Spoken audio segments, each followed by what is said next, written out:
નમસ્કાર દર્શક મિત્રો, સમાચાર આવી રહ્યા છે બાલાસિનોરથી। શ્રી સરદાર વલ્લભભાઈ પટેલની 150મી જન્મ જયંતિની ઉજવણી અંતર્ગત બાલાસિનોર વિધાનસભા પદયાત્રા યોજાઈ। બાલાસિનોર ધારાસભ્ય માનસી ચૌહાણે સીડ ફાર્મ ખાતેથી સિટી યુનિટી માર્ચને પ્રસ્થાન કરાવી પદયાત્રામાં જોડાયા હતા। શ્રી સરદાર વલ્લભભાઈ પટેલે આઝાદી સમયે 152 જેટલા રજવાડાને એક દોરમાં પેરવીને અખંડ ભારતનું નિર્માણ કરવાનું કામ કર્યું હતું તેવું પૂર્વ મંત્રી કુબેરભાઈ ડિંડોરે જણાવ્યું હતું। અખંડ ભારતના નિર્માણમાં સિંહ ફાળો આપનાર સરદારભાઈ પટેલની 150મી જન્મજયંતિની ઉજવણીના ભાગરૂપે બાલાસિનોર વિધાનસભાના પદયાત્રા સીડ ફાર્મ ખાતે માનસી ચૌહાણની પ્રેરક ઉપસ્થિતિમાં લીલી ઝંડી આપી પ્રસ્થાન કરવામાં આવ્યું હતું। આ પદયાત્રા માત્ર એક પ્રવાસ નથી, પરંતુ રાષ્ટ્રીય એકતાના સંકલ્પને વધુ મજબૂત બનાવવાનો એક પ્રેરક અવસર છે। ભારતના લોહ પુરુષ સરદારભાઈ પટેલની 150મી જન્મજયંતિની ભવ્ય ઉજવણીના ભાગરૂપે આ કાર્યક્રમનું આયોજન થયું છે। અજોડ યોગદાનને યાદ કરતા કહ્યું હતું કે ખેડા અને બારડોલી સત્યાગ્રહમાં ખેડૂતોને ન્યાય આપ્યા બાદ તેમનું સૌથી મોટું કાર્ય આઝાદી સમયે 152 જેટલા રજવાડાને એક દોરમાં પેરવીને અખંડ ભારતનું નિર્માણ કરવાનું હતું। જો સરદાર સાહેબ ન હોત તો આજે ભારત અનેક ટુકડાઓમાં વહેંચાઈ ગયું હોત। તેની એક ભારત શ્રેષ્ઠ ભારતના મૂળમાં સરદાર સાહેબની આ રાષ્ટ્રીય એકતાની ભેટ જ છે।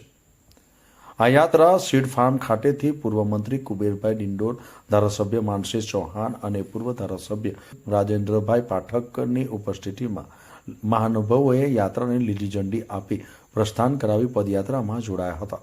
ત્યારબાદ કરુણ નિકેતન હાઈસ્કૂલ લખવિલા વિદ્યા મંદિર ખાતે સરદાર વલ્લભભાઈ પટેલની પ્રતિમાને પુષ્પાંજલિ અર્પણ કરી આગળ પ્રસ્થાન કરી હતી। આ યાત્રા દ્વારકેશ હોટલ ખાતે સમાપન થઈ હતી। આ પ્રસંગે પૂર્વ મંત્રી કુબેરભાઈ ડિંડોર, ધારાસભ્ય માનસી ચૌહાણ અને ઉપસ્થિત મહાનુભાવોના હસ્તે જિલ્લામાં વિવિધ ક્ષેત્રના વ્યક્તિઓના પ્રમાણપત્ર આપી સન્માનિત કરાયા હતા। આ કાર્યક્રમ અંતે ઉપસ્થિત સર્વ લોકોએ સ્વદેશીના શપથ ગ્રહણ કર્યા હતા। આ પદયાત્રામાં જિલ્લા પંચાયત પ્રમુખ બાબુભાઈ પટેલ, ધારાસભ્ય માનસી ચૌહાણ, ધારાસભ્ય કુબેરભાઈ ડિંડોર, મહીસાગર જિલ્લા શિક્ષણ સમિતિના ચેરમેન પિનાકિન શુક્લ, મહીસાગર જિલ્લા ભાજપ પ્રમુખ દશરથભાઈ વરૈયા, પ્રાંત અધિકારી મામલતદાર બાલાસિનોર, વીરપુર તાલુકા પંચાયત પ્રમુખ સહિત પદાધિકારીઓ, અધિકારીઓ અને મોટી સંખ્યામાં નગરજનો જોડાયા હતા। જમીલા દીવાનો રિપોર્ટ, ન્યૂઝ ટુડે, બાલાસિનોર।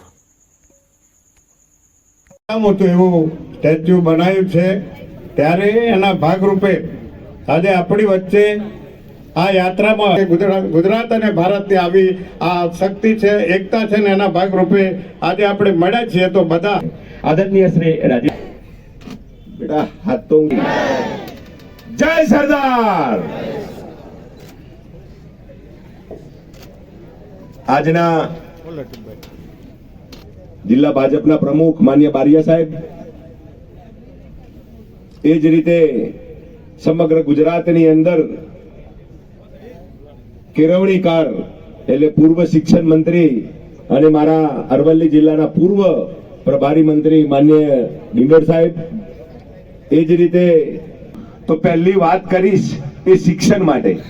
શિક્ષણ માટે આ દેશની અંદર અને ગુજરાતની અંદર સૌ પ્રથમ જો પોતાના પરિવારને એટલે કે આ જિલ્લાને શિક્ષણથી જાગૃત કર્યું, અને એ જાગૃતતા માટે કહેવાય છે કે દુનિયાએ ખેડા એ ખેડા, બાકી બધા દુનિયાના છેડા। આ ખેડા જિલ્લાના યુવાનો વર્ષો પહેલા એ સમગ્ર વિશ્વની અંદર ફેલાયેલા અને કોઈ શિક્ષણાર્થે પણ ગયેલા કોઈ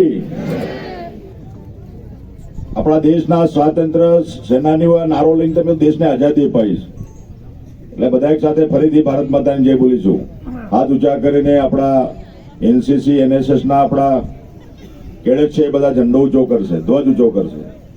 બોલો ભારત માતા કી, ભારત માતા કી, વંદે વંદે। ધન્યવાદ। માર્ચ નો કાર્યક્રમ 182 વિધાનસભામાં અલગ અલગ રીતે મિત્રો થઈ રહ્યો છે। એના ભાગરૂપે આપણા મહીસાગર જિલ્લામાં યુટી માર્ચનો કાર્યક્રમ આપણી બાલાસિનોર વિધાનસભાનો આજે અહીંયા પ્રસ્થાન આપણે કરાવવાનું છે।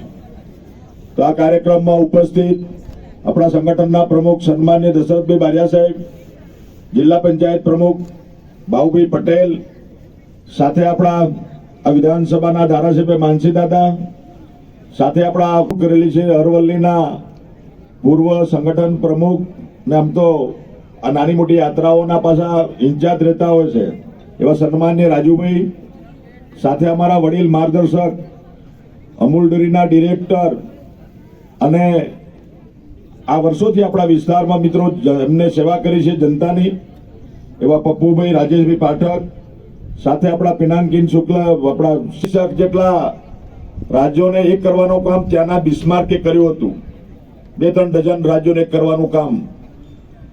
પણ અહીંયા તો આપણા દેશને આઝાદી મળ્યા પછી 562 રિયાસતોને એક કરવાનું કામગીરી કરી. એટલે વર્લ્ડના બિસ્માર્ક કરતા પણ આપણા સરદાર વલ્લભભાઈ પટેલ એનાથી પણ મિત્રો આગળ છે.